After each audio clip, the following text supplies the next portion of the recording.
Welcome back to the Fast Break on Weagle 91.1. I'm Ryan Lavoie. Alongside of me is J.J. Jackson and Chris Williams. And guys, we're going to talk about the fifth team up today, number 20 in our power rankings, the Sacramento Kings. And wow, they had an interesting time around the draft time.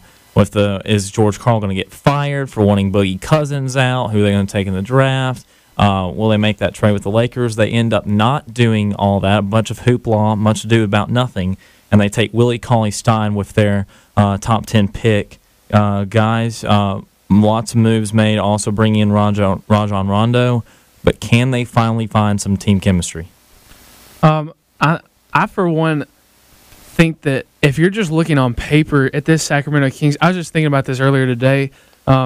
In class, when I should have been paying attention to my teacher or what my teacher was saying, I was thinking in class today, if you look at this team on paper and you forget about Rajon Rondo, the atrocious year he had last year with the Mavericks, if you just look at this team on paper, you forget everybody's what's the word I'm looking for here?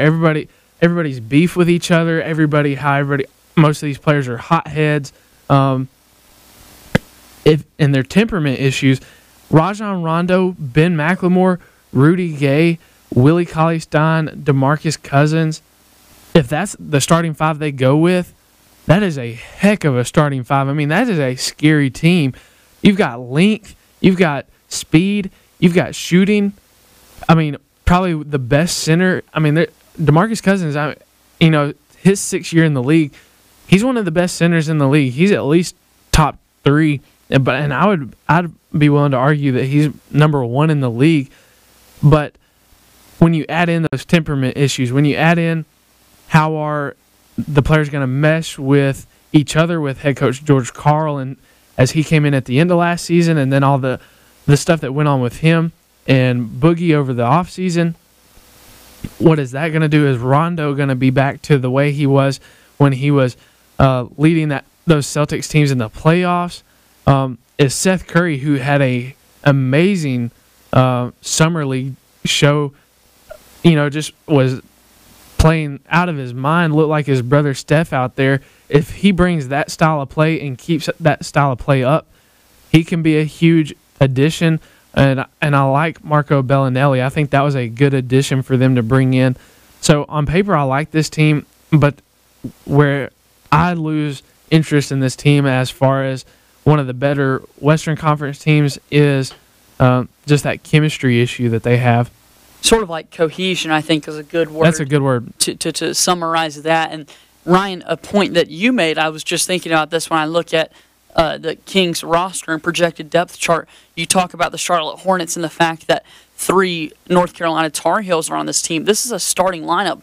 3 of your 5 starters are Kentucky Wildcats, and that background that they have. And I know Chris is a big fan of Kentucky.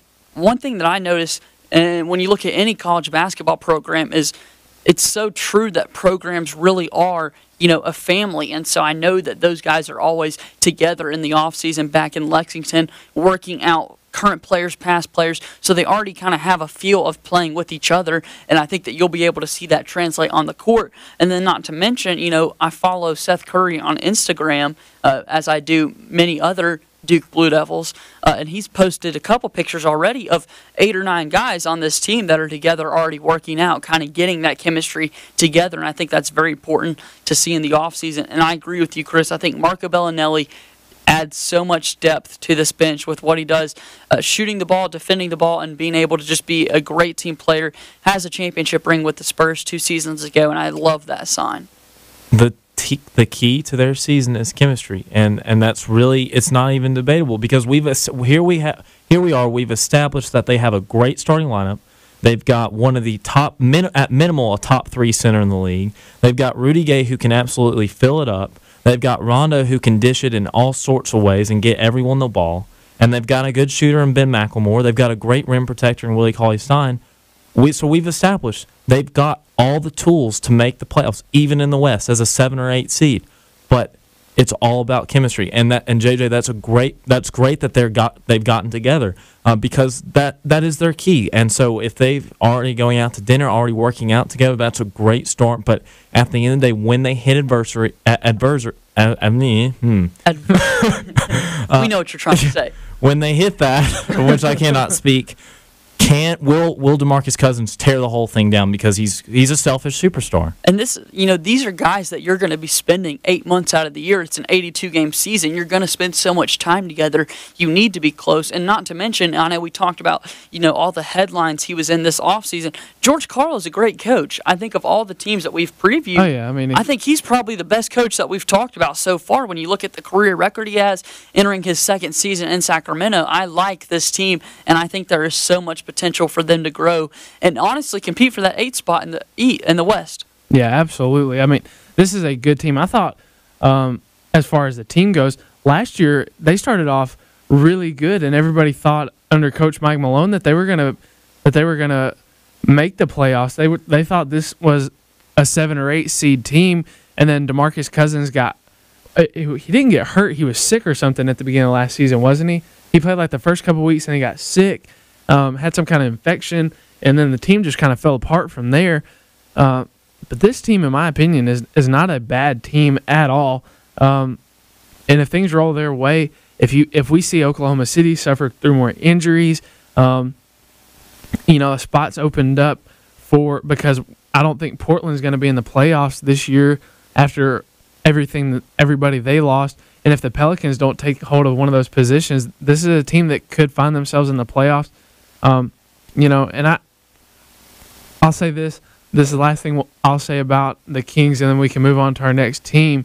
But Kentucky and North Carolina, the two universities, had a charity game a couple weeks ago where they brought in alumni, and they played just a college-style game. It was 2 20-minute halves, and just had old alumni come back in, and it was great to watch some of these guys come in.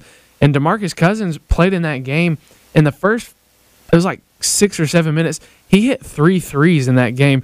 If DeMarcus Cousins starts shooting threes and knocking them down consistently, there will be nothing anyone could ever do to stop it. People are just they're not gonna know what to do, because if he's out at the perimeter, he can knock that down. And if you don't guard him, he'll shoot it. And if you come on him, he's fast enough and has good enough handles for as big as he is that he can get by somebody on the baseline and drive it straight to the rim, and nobody's going to get in his way once he's got a full head of steam. Absolutely. That is a scary thought. We're now going to move on to the Utah Jazz. Guys, I think we would agree that maybe as a starting lineup, we'd take the Kings over the Jazz, but we're kind of operating under the assumption that the Kings are going to blow up in some manner chemistry-wise. And so we have the Utah Jazz above them. And their starting lineup very young as well. They do have Derek Favors, who has been in the league a few years. Gordon Hayward, obviously that famous shot against Duke for Butler that almost went in from half court, but Duke held on. So you've got him, and he's a great scorer. Trey Burke from Michigan, Alec Burks, and even their backups. When you look, Bryce Cotton from Providence, Rodney Hood from Duke, who I think has still got a load of potential in his second year. And even a good defensive guy off the bench like Elijah Millsap from UAB. They've got a lot of young players that are continuing to develop, and I think the outlook is very bright. And Quinn Snyder did a great coaching job last year as well. Yeah, that was one of my things. I feel like we've talked a lot about coaches today, but that's a good thing. These guys are getting paid a lot of money to be good coaches and make a name for themselves. And Quinn Snyder did a great job last year with this team. He helped them be one of the better second-half teams we saw at the end of the season after the All-Star break last year. This was one of the best teams as far as records go in the NBA. They had a chance to make it in to the Western Conference playoffs. And, you look at this is another young team that is just continuing to develop. We're going to get a full year of Rudy Gobert starting at center.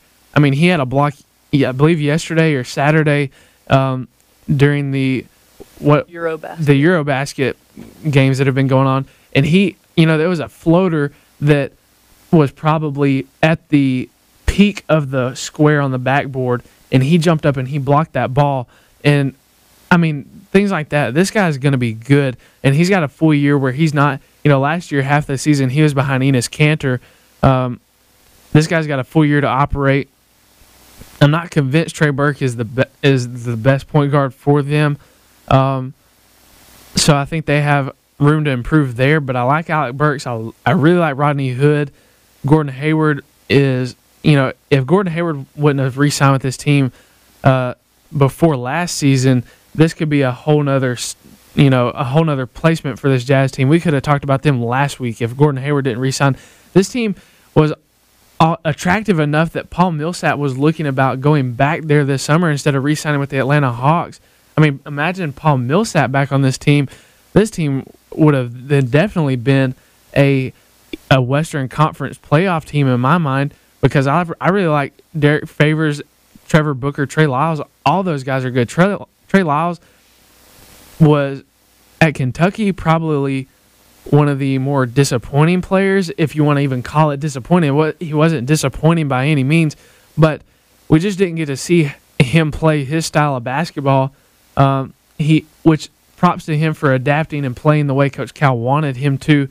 But I think in the NBA, we're going to see Trey Lyles become probably him and Karl Anthony Towns are going to be the two best players from this Kentucky team that we saw last year in the future in the NBA. Just one quick thing. I think part of that attractiveness for Paul Millsap, and I'm not trying to shoot you down because Utah is definitely gaining traction, but I think for Paul Millsap playing with his brother Elijah Millsap might have been part of it as well. Absolutely. I mean, I love playing with my brothers whenever I'm playing basketball, so that certainly is very true. A big concern for me going forward is the fact that, Dante Exum tore his ACL this offseason. Yeah. He's expected to miss the entire year. Trey Burke is handed the keys to that point guard position. Raul Neto is an interesting guy that's coming over overseas. He's a very talented point guard who knows how kind of a similar situation to Ricky Rubio, where we don't exactly know how he's going to develop into an NBA player, but definitely a lot of potential there with him. I've read very good scouting reports about Nato, and he may be a guy that people become familiar with that are, those average NBA fans. And Chris, I like the point you made about Quinn Snyder, a guy that had 6 years coaching at the NCAA level as a coach for the Missouri Tigers. He played 4 years, his basketball career, played 4 years for Duke under Mike Krzyzewski, and then went on to play a couple years in the NBA. So he's a very talented guy, knows the game of basketball, and it's just going to be a matter of him trying to continue to translate it into a way and develop a system with this Jazz team where they can find success going forward. Yeah, and I think Quinn Snyder, the one thing he has going for him as a head coach is that he's not a very old coach, so he can talk with the players. He's one of the guys. He's not this 50 or 60-year-old guy in the locker room yelling at them, telling them what they need to do. He can still go out there at practice, and he can put the ball on the floor, and he can play against these guys and make them better. And I like that about Quinn Snyder. But do you guys have anything else to say about the Jazz?